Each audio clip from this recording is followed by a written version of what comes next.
వార్షికోత్సవం సందర్భంగా Meenakshi test tube baby centre Guntur నందు ఐవీఎఫ్ ట్రీట్మెంట్ పై 40 to 50% రాయితీ. నమస్తే, నా పేరు doctor Solomon Raj, advocate, Supreme Court of India. Welcome to Suman television. Raja Raghuvanshi murder case మనందరికీ తెలిసిందే. రాజా రఘువంశీ హనీమూన్ కని చెప్పి వాళ్ళ భార్య సోనం షిల్లాంగ్ తీసుకెళ్లి ఒక హిల్లాక్ పై నుంచి తన బాయ్ ఫ్రెండ్ తో కలిసి తన భర్తను చంపేసిన తర్వాత పోలీసు ఆవిడని అరెస్ట్ చేసిన తర్వాత 11 నెలలే 11 months ఆవిడ she was sent to remand in the judicial custody. 11 months తర్వాత షిల్లాంగ్ స్పెషల్ సెషన్స్ కోర్ట్ ఆవిడకి బెయిల్ ఇవ్వడం జరిగింది. ఒక భర్తని మర్డర్ చేసి అంత సునాయాసంగా బెయిల్ తీసుకొని బయటకు రావచ్చు.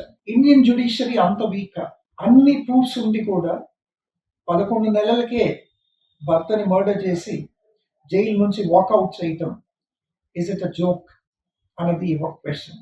ఒకవేళ షిల్లాంగ్ కోర్ట్ ఈవిడికి బెయిల్ ఇస్తే ఏ గ్రౌండ్స్ పైన ఇచ్చింది, బెయిల్ ఎందుకు ఇవ్వాల్సి వచ్చింది? భర్తని మర్డర్ చేసిందని చెప్పి ప్రాసిక్యూషన్ వారు ఎన్నో evidences పెట్టినప్పటికీ why was the Sessions Court of Shillong not convinced? And why the prosecution failed to prove? And why did the Shillong court release her on bail? And what were the grounds?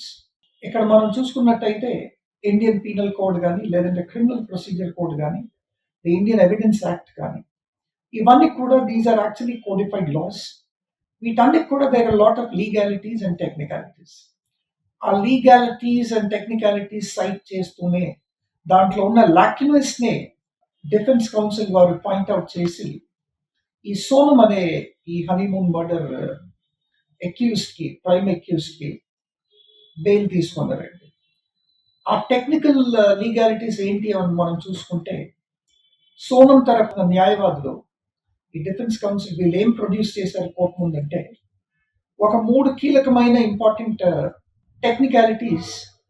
Technicalities లో లాక్యునస్ ఉన్నాయని చెప్పి Shillong court ముందు పెట్టారు. Shillong sessions court got convinced and granted the bail.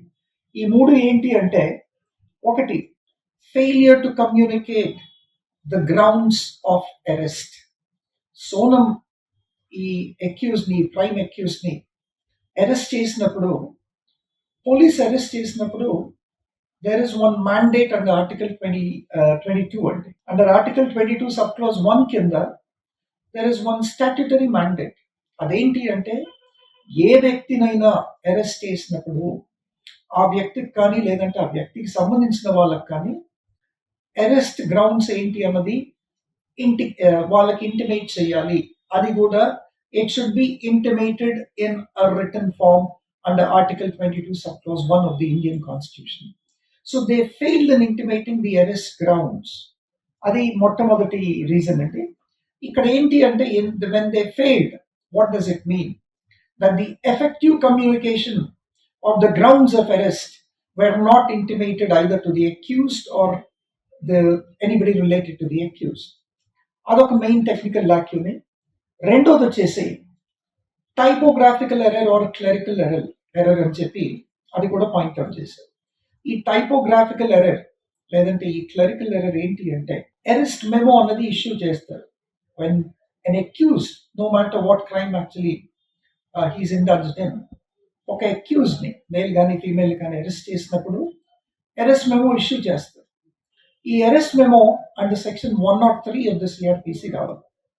అక్కడ instead of mentioning 103 CR section ఏం mention చేయబడింది అంటే, section 403 అని మెన్షన్ చేశారు. ఈ సెక్షన్ 403 of the CRPC అనేది ఒక non existent law. This law does not exist at all.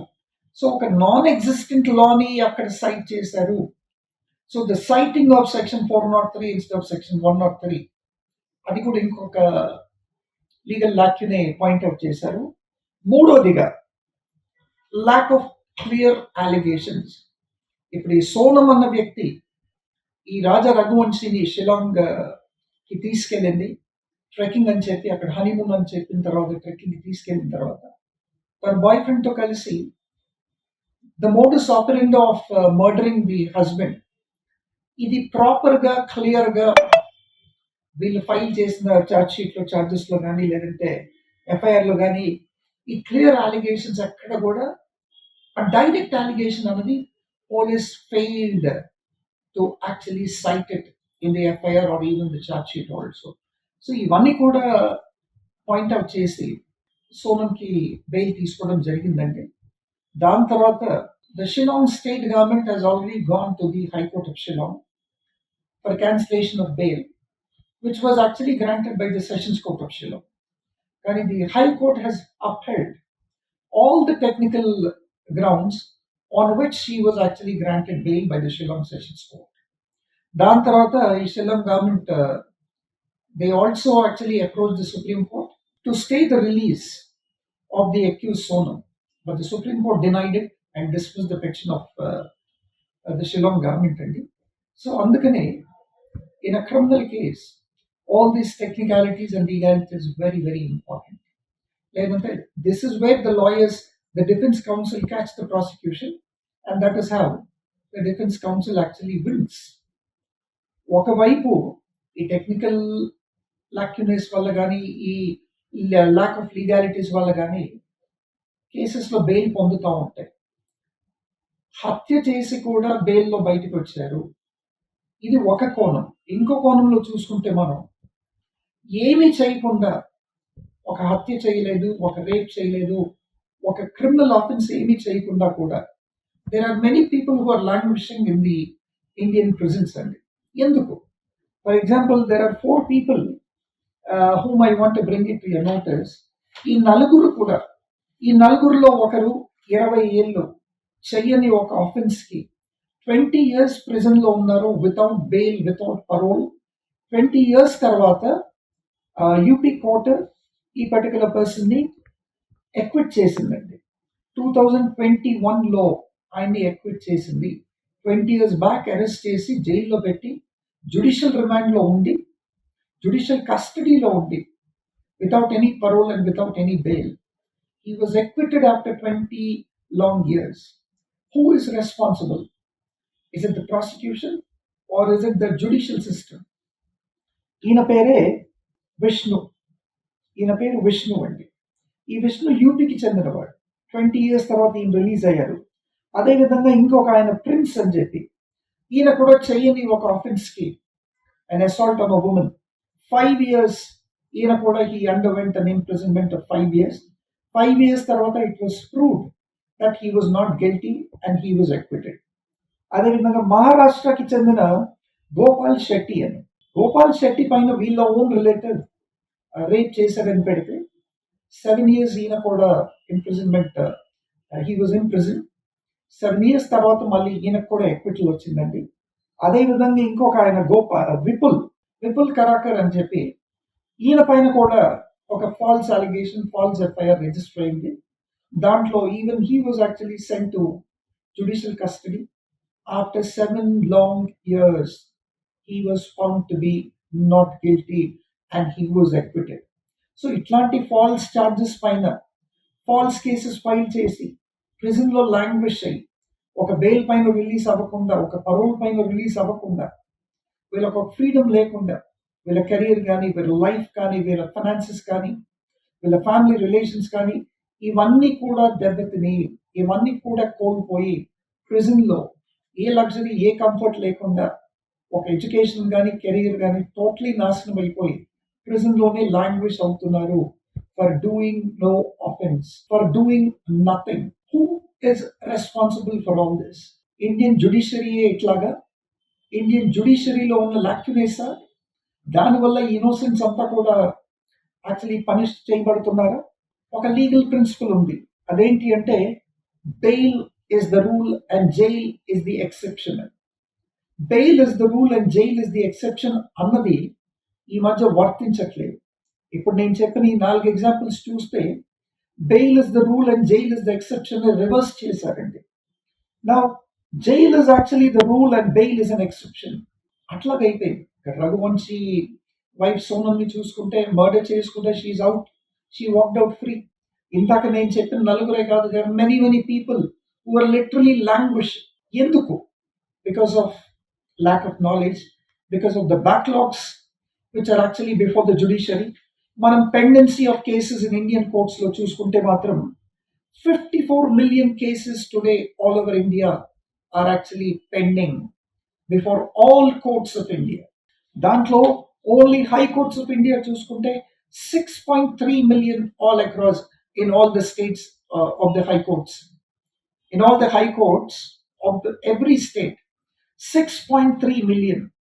Supreme Court ఒక్కటే చూసుకుంటే మనం ఈ రోజు as on date it is 93,000 cases. ఇన్ని కేసెస్లో పెండెన్సీ ఎందుకు?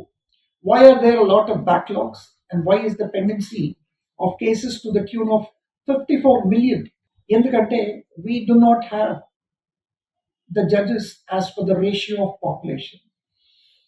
ఎవ్రీ కంట్రీ మనం చూసుకుంటే పాపులేషన్ రేషియోతో వాళ్ళకి జడ్జెస్ కానీ పోలీస్ కానీ అపాయింట్ చేస్తారు. ఈ జడ్జెస్ విస్ ద పాపులేషన్ రేషియోని the nation of India is not following. కాబట్టి మనకి ఈ బ్యాక్లాగ్స్ అనేవి, తర్వాత ఈ జుడిషియల్ డ్రాబ్యాక్స్ అనేవి ఎన్నో ఉంటున్నాయి. ఇప్పుడు మనం చూసుకుంటే as per the present population ratio versus the judges, it's only 21 judges per million అండి. But the law commission has recommended 50 judges per a million of population. 50 judges per million of population వచ్చినప్పటికీ ఈ పెండెన్సీస్ కానీ ఈ backlogs కానీ ఉండవు. అది ఎప్పుడు జరుగుతుంది, ఎలా జరుగుతుందో తెలియదు. రీసెంట్గా మనం లాస్ట్ వీక్ చూసుకుంటే సుప్రీంకోర్టు మాత్రం దీన్ని చాలా సీరియస్గా తీసుకొని ఇంకొక అడిషనల్ 5 సుప్రీంకోర్టు జస్టిసెస్ అయితే అపాయింట్ చేయడం జరిగింది. నిన్నే chief justice of India Surya Kant గారు వీళ్ళ 5గురికి కూడా ప్రమాణ స్వీకారం చేయించారు. And they have taken the office at the Supreme Court of India. ఈ పెండెన్సీ వల్ల కూడా మనకి చాలా చాలా జుడిషియల్ ప్రాసెస్లో డిలేస్ అవుతున్నాయి. దాని తర్వాత ల్యాక్ ఆఫ్ లీగల్ రిప్రజెంటేషన్. ఎంతో మంది they are filled with poverty in India. Cases అయినప్పుడు పోలీస్ వీళ్ళని ఇల్లీగల్గా అరెస్ట్ చేసినప్పుడు, లేదంటే ఫ్రేమ్ చేసినప్పుడు, they do not have a proper legal representation. These kind of people who are living in poverty, they lack legal representation. They totally depend on the district legal services authority, which provides a free lawyer. How many free lawyers can the legal services authority provide? And to how far and to what extent? And what will be the quality of such appointees? And what will be, the representation of such appointees is also a question. అదే మీరు the rich and the powerful చూసుకుంటే they go to the best of the lawyers, they could go to the best of the knowledgeable and the lawyers with wisdom, and they hire them and they are free from their cases. You also need to have a good lawyer to defend your case. So due to lack of all this మనకి pendency కూడా చాలా increase అవుతుంది. ఇదే కాకుండా మనకి chronic judicial backlogs ఏవైతే ఉన్నాయో వీటన్నిటినీ కూడా క్లియర్ చేసుకోవాల్సిన పరిస్థితి ఉంది ఇండియన్ జ్యుడిషియల్ సిస్టంలో. ఇది కాకుండా మనం చూసుకుంటే ప్రొసీజరల్ డిలేస్ కూడా ఉన్నాయి. ప్రతిసారి వెళ్ళినప్పుడు మీకు ఇమీడియట్గా ట్రయల్ అనేది కమెన్స్ అవ్వదు. It's a long process. మీరు బెయిల్ తీసుకొని బయటకు వచ్చిన తర్వాత to file the charge sheet, though the criminal procedure court mandates a charge sheet to be filed within 90 days from the date of registering an FIR. We have seen that the police takes its sweet own time. Sometimes 1 year, sometimes 2 years, and I have seen cases that sometimes even till 3 years also, the charge sheet is not filed, due to which there is a lot of procedural delay and the backlog increases in India. So ఇవన్నీ ఉన్నాయి. Innocence ఒకవైపు language అవుతున్నారు, accused ఇంకొక వైపు throwing money, paying money, hiring the best of the lawyers, pointing out the legal lacunae. They are walking free. So who is responsible? Is it the prosecution? Is it the judiciary? Or is it the police? Let us question ourselves. Thank you.